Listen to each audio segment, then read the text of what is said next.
In questo dipinto straordinario Giorgione rompe con ogni idealizzazione e ci pone di fronte a una figura femminile segnata dal tempo. La donna tiene tra le mani un cartiglio con la scritta "Col tempo", una dichiarazione tanto semplice quanto potente. Il volto è scavato, la pelle è raggrinzita, lo sguardo quasi interrogativo, non c'è alcuna volontà di abbellire, la vecchiaia è mostrata nella sua verità più cruda, ma proprio in questa crudezza emerge una dimensione universale. Non è solo il ritratto di una donna, ma una riflessione sul tempo che passa, sulla fragilità umana. Giorgione sembra suggerire che la vecchiaia non è un difetto da nascondere, ma una condizione inevitabile che riguarda tutti. E qui si potrebbe già mettere in discussione un'idea implicita. Siamo davvero disposti oggi ad accettare questa verità con la stessa lucidità?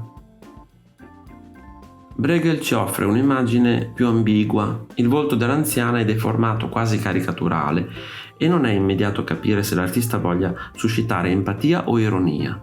Le rughe profonde, la bocca serrata, lo sguardo duro costruiscono una figura che sembra incarnare non solo l'età ma anche un carattere, forse persino un giudizio morale. Qui la vecchiaia diventa quasi una maschera e questo apre una domanda. Quanto queste rappresentazioni sono influenzate da stereotipi culturali? Bruegel, osservatore acuto della società, deve mostrarci non la realtà, ma il modo in cui la società guarda agli anziani.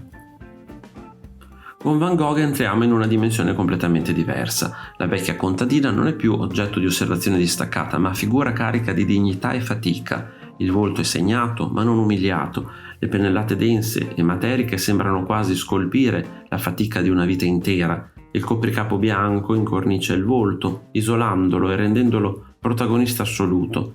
Van Gogh non guarda la vecchiaia come declino, ma come testimonianza. È la traccia visibile di un'esistenza vissuta, e qui emerge una prospettiva alternativa.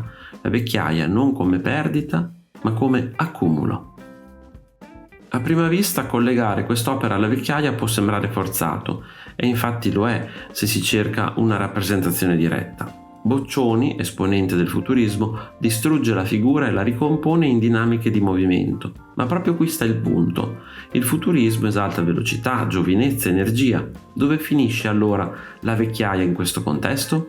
Semplicemente scompare, non viene rappresentata, ed è una scelta ideologica. L'anzianità è esclusa da una visione del mondo che celebra il nuovo e rifiuta il passato. Questa assenza è forse più significativa di molte presenze. 3 donne anziane, rigide e composte, sono ritratte davanti a un dipinto patriottico. L'opera è spesso letta come una satira. Le figure appaiono bloccate, quasi fossilizzate nei loro valori. L'anzianità qui diventa simbolo di conservatorismo, di attaccamento al passato. Ma è una rappresentazione neutrale? Probabilmente no. Wood sembra suggerire una critica, ma rischia anche di semplificare. L'età coincide davvero con rigidità mentale o è una costruzione culturale? In questo ritratto rinascimentale l'anziano è rappresentato con grande attenzione fisionomica. Il volto è realistico, segnato ma composto. Non c'è dramma né idealizzazione, solo osservazione. Lippi restituisce una figura dignitosa, quasi silenziosa. La vecchiaia qui è equilibrio, misura, esperienza, una visione che contrasta con rappresentazioni più caricaturali o drammatiche. Rembrandt è forse uno dei più grandi interpreti della vecchiaia. In questo ritratto la luce diventa strumento di introspezione. Il volto emerge dall'ombra, segnato da rughe profonde che sembrano raccontare una vita intera. Lo sguardo è assorto, quasi malinconico. Qui la vecchiaia non è solo fisica ma spirituale. È un momento di riflessione, di consapevolezza. Rembrandt non giudica, non idealizza, comprende. Klimt affronta la vecchiaia in relazione alla perdita, in questo caso della vista. La figura appare fragile, quasi sospesa. L'assenza di sguardo diventa metafora di isolamento. Ma non c'è solo fragilità, c'è anche una dimensione simbolica, quasi universale. L'uomo cieco diventa immagine della condizione umana, della nostra incapacità di vedere davvero. Nold mette in scena un contrasto diretto tra giovinezza e vecchiaia. Il confronto è quasi brutale. I colori intensi, le forme deformate, accentuano la distanza tra i due.